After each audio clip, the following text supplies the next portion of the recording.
When you organize your manuscript, the first thing to consider is that the orders of sections will be very different than the order of items on your checklist.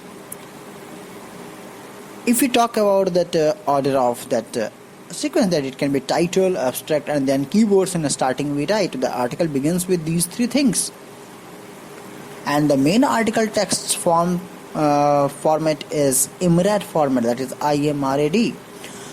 I stands for introductions, M for methods, R for results, and D is for discussion.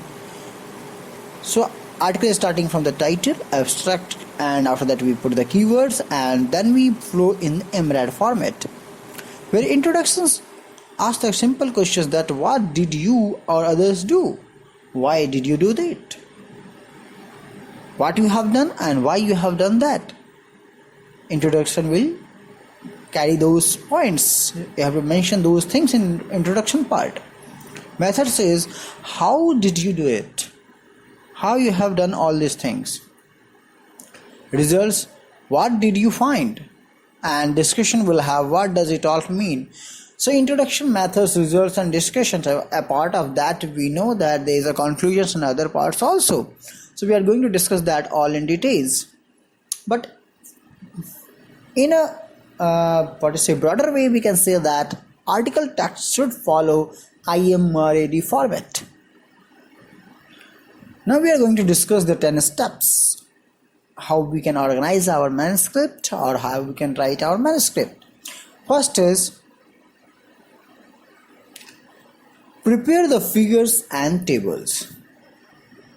As we have discussed earlier that how we are going to proceed. First we will keep in mind that what all we are going to do, either my work is publishable or not, either my work is really containing something which should be known to the society or it is new to the society.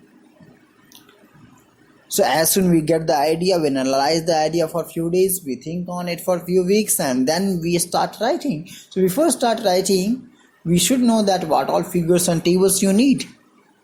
So you have to design those things. Remember that a figure is worth 1,000 words. Hence, illustration including figures and tables are most efficient way to present your result.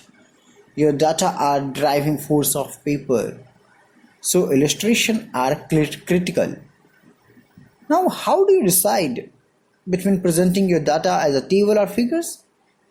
Generally, tables give the actual experimental result, while the figures are often used for the comparison of experimental result with those of previous work or with calculated or theoretical values. So this is an example of say same data which is presented in a figure as well as in the table. So we can see that depending in our objective, we can see that how data should be presented either in figure or table. Whatever is your choice, no illustration should be duplicate the information described elsewhere in the manuscript.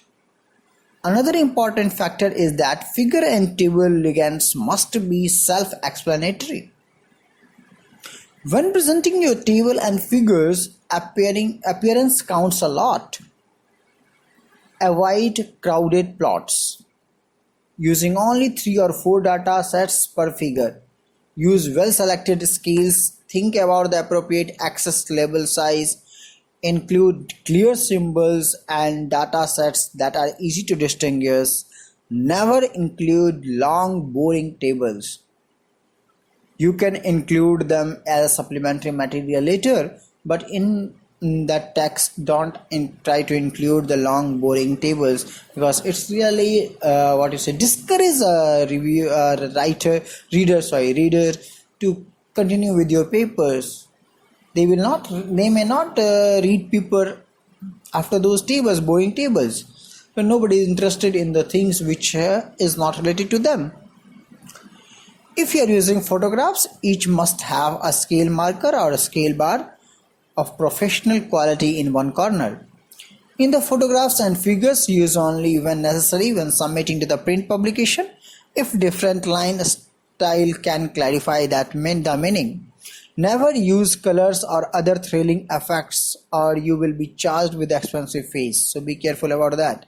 because sometimes colored pictures will be you will get charged for the colored pictures in your diagram, in your paper. Of course, this does not apply to online journals. For many journals, you can submit duplicate figures, one in color for the online version, and journal speed, and for that black and white for the hard copy journals. Another common problem is the misuse of lines and histograms. Lines joining data only can be used when presenting time series or consecutive sample data. However, when there is no connection between the samples or there is no gradient, you must use histogram.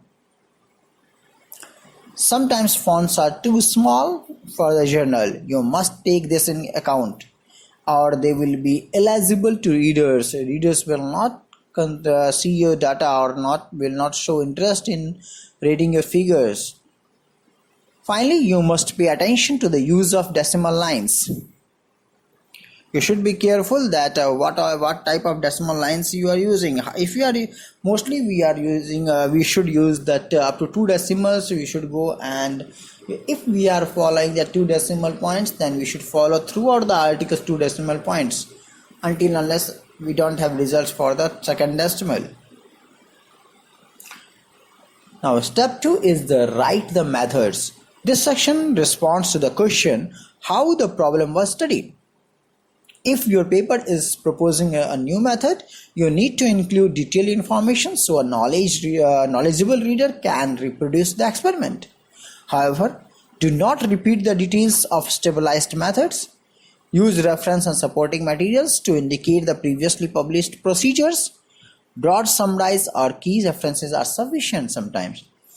Reviewers will criticize incomplete and incorrect methods, descriptions, and may recommend rejection, because this section is critical in the process of reproducing your investigation. In this way, all chemicals or whatever samples you have used must be identified properly. Do not use proprietary unidentifiable compounds. It is important to use always the standard system of numbers and nomenclatures. For example, for chemicals, you can use the International Union of Pure and Applied Chemistry, that is IUB names. You can take that combined commission of biochemical nomenclature. For species, you can go for the accepted taxonomical nomenclatures, that is WORMS or ERMS. For unit measurements, you should follow that SI units, that International System of Units. You should follow that. Present proper control experiments and statistics used again to make the experiment investigation repeatable. List the methods in the same order they will appear in the results section, in the logical order in which you did the research, like description of the site, then description of surveys and experiments done, giving information on dates, description of the laboratory methods including separations or treatment of samples, analytical methods, following the order of water, sediments, biomoiters, using of drugs, means whatever you are using, or disease samples, sampling of the any blood or something like that you have done. So it should be in the same proper sequence in which you have actually performed the experiments. And it should mostly from the simplest to the complex process.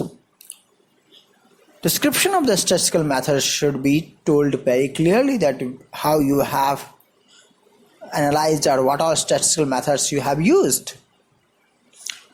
In this section, avoid adding comments, results and discussion, which is a common error done by most of the authors. So this section should not have any type of results what you have achieved or any type of discussions what you want to tell. Next we will move for the step 3, that is write up the results. This section responds to the question what you have found. Hence only representative results from your research should be presented. The results should be essential for discussion. However, remember that most journals offers possibility of adding supporting materials, so use them freely for the data of secondary importance. In this way, do not attempt to hide data in the hope of saving it for a later paper. You may lose evidence to reinforce your conclusion. If data are too abundant, you can use those supplementary materials. Use subheadings to keep results of the same type together, which is easier to review and read. Number these subsections for the convenience of internal cross-referencing, but always taking into account the publisher's guide for authors. For the data, decide on logical order that tells a clear story and makes it easy to understand. Generally, this will be in the same order as presented in the method section. An important issue is that you must not include references in this section. You are presenting your result, so you cannot refer to any others here.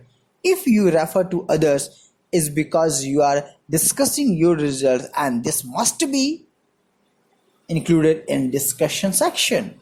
So be careful, because it is your result, whatever you have worked till now. So there's no chance, or you should not put the result found by any other person or any other author or any other research. Those are the parts of discussion where you will discuss with your result as well as you will discuss with the previous studies. You will compare those things. So now in step 4, we will see that how to write the discussion. Here you must respond to what the result mean actually. Probably it is the easiest section to write, but the hardest section to get right. This is because it is the most important section of your article. Here you get the chance to sell your data.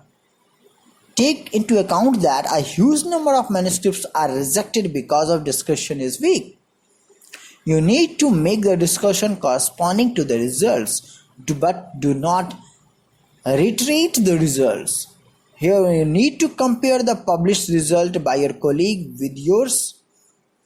Never ignore work in disagreement with yours. In turn, you must comfort it and convince the reader that you are correct or better. Take in account the following tips. Avoid statements that go beyond what results can support. Avoid unspecific expressions such as high temperature, at low rate, or highly significant. Quantitative descriptions are always preferred, that is 35 degree, 0.5% or P less than 0.001 respectively. Avoid sudden introductions to new terms or ideas. You must present everything in the introductions to be conformed with your results here. Speculations on possible interpretations are allowed, but these should be rooted in the fact rather than imagination. To achieve good interpretation, think about how do these results relate to the original questions or objectives outlined in the introduction section. Do the data support your hypothesis? Are your results consistent with what other investigators have reported? Discuss weakness and discrepancies. If your results are unexpected, try to explain why. Is there another way to interpret your results? What further research would be necessary to answer the questions raised by your results? Explain what is new without exaggerating. So by this way you will understand that how you can interpret better your result. And last is revision of the results and discussions. Revise your results and discussions again and again to see that whatever results you have found, whatever results you have got in your study, either you have discussed all in the discussion part and in the same manner in which you have written the results, and either your discussion statements are getting verified or getting proved in the result part. Discussion should not have any something new which is not present in result. So you should take care of that. So you should revise the results and discussion again and again. Next step is write a clear conclusion. This section shows how the work advances the field in the form of present state of knowledge. In some journals, it is a separate section. In others, it is the last paragraph or discussion section. Whatever the case, without a clear conclusion sections, reviewers and readers will find it difficult to judge your work, whether it merits the publication in the journal or not. A common error in this section is the repeating the abstract. Do not repeat the abstract or just listing experimental results. Trivial statements of your results are unacceptable in this section. You should provide a clear scientific justification for your work in this section and indicate uses and extensions if appropriate. Moreover, you can suggest future experiments and point out those that are underway. You can propose also the present global and specific conclusions in relation to the objectives included in your introduction. Next is writing a compelling introduction. This is your opportunity to convince readers that you clearly know what your work is why your work is useful. Why it is useful, you know about that. This is the only chance to prove that you know about your work. A good introduction should answer the following question. What is the problem to be solved? Are there any existing solution? Which is the best? What is its main limitation? What do you hope to achieve? Editors like to see that you have provided a perspective consistent with the nature of journal. You need to introduce the main scientific publications on which your work is based, citing a couple of original and important works, including recent review articles. However, editors hate improper citations of too many references irrelevant to the work, or inappropriate judgments on your own achievements. They will think you have no sense of purpose. Here are some additional tips for the introduction. Never use more words than necessary. Don't make this section into history lesson. Long introductions put readers off. We all know that you are keen to present your new data, but do not forget that you need to give the whole picture at the first. The introduction must be organized from the global to particular point of view, guiding the readers to your objectives when writing this paper. State the purpose of paper and research strategies adopted to the answers the questions, but do not mix introductions with results, discussion and conclusion. Always keep them separate to ensure that manuscript flows logically from one section to the next. Hypotheses and objectives must be clearly remarked at the end of introduction. Expressions such as novel, first time, first ever and paradigm changing are not preferred. Use them sparingly.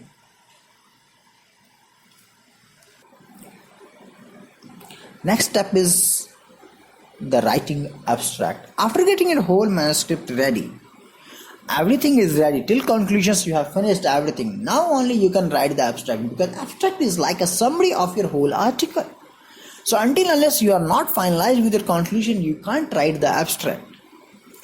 So the abstract tells prospective readers what you do, what you did and what the important findings in your research were. Together with the title, it's the advertisement of your article. Make it interesting and easily understood without reading the whole article. Avoid using jargon or uncommon abbreviations and references. You must be accurate, using the words that convey the precise meaning of your research. The abstract provides a short descriptions of the perspective and purpose of your paper. It gives key results but minimizes experimental details. It is very important to remind that abstract offers a short description of the interpretations or conclusion in the last sentence. A clear abstract will strongly influence whether or not your work is further considered. However, the abstract must be kept as brief as possible. So you should check the guides of the authors given on each journal, that how much words abstract they need. Some say 250, some say 300 words. So you should see according to the journal that how much words should be there. In an abstract, 2 whats are essential. What has been done and what are the main findings, what all you have done and what is your finding. These 2 points should be discussed in the abstract. Next is compose a concise and descriptive title. The title must explain what the paper is broadly about. It is your first and probably it will not be wrong if I say probably is only opportunity to attract the reader's attention. In this way, remember that the first readers are editors and referees. Also, readers are the potential authors who will cite your article. So, the first impression should be powerful. We are all flooded with by publications. So, readers don't have time to read all scientific productions. They must be selective, and this section often comes from the title. We select mostly from the titles. So your title should have that power that it should hold the reader on your article, on your write-up. Here some examples are shown. Original title was Preliminary Observations on the Effect of Salinity and Benthic Community Distributions within a Estuarine System in North Sea. And after seeing this title, the reviewer's comment came, long title distracts readers, remove all redundancies such as studies on, the nature of, etc. Never use expressions such as preliminary, be precise.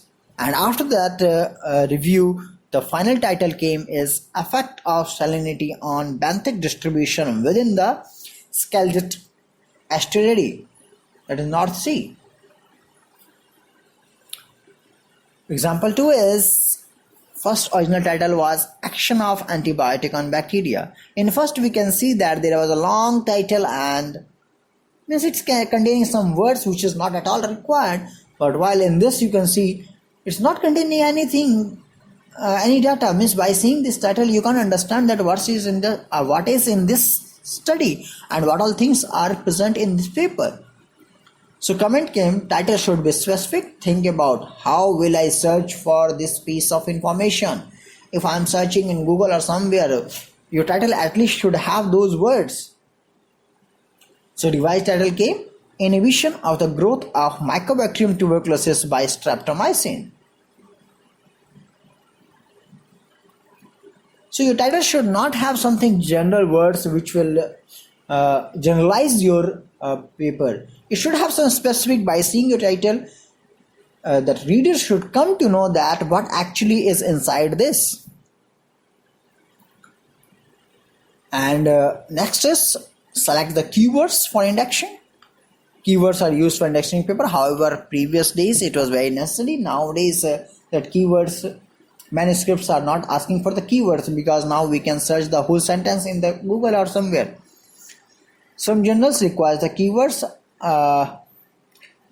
Requires keywords. Some journals will not ask for your keywords. Some journals may have objection with some specific words, like soil biology and biochemistry says clearly that soil should not be the keyword. Only firmly stabilized abbreviations are allowed in the keywords, while not broadly used abbreviations should be avoided from the keywords. Again, you should check the guide for authors of each and every journal in which you are sending the article, that what actually they are asking. Next is write the acknowledgements. Yes, it's necessary to thank those people who have helped you but are not the authors. Mostly it is probably the most important thing is to thank the funding agencies if somebody is there, some agency is there, or any agencies or institutions who have granted the fellowship or grants you have got.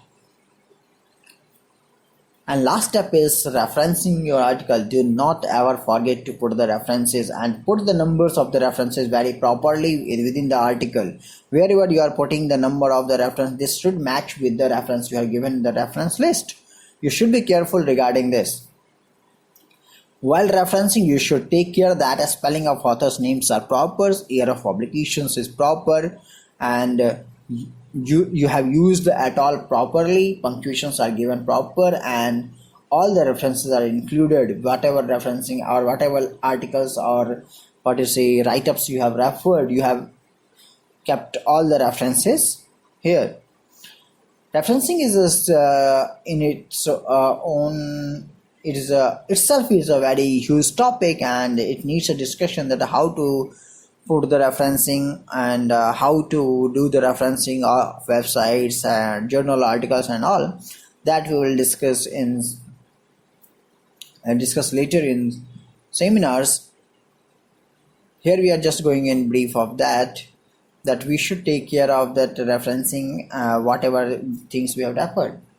So till now we have studied a lot of things on how to write, what all things we should think about the papers, and what all points we should take care, how we should proceed in writing the papers, which way, how we can design it or polish our papers.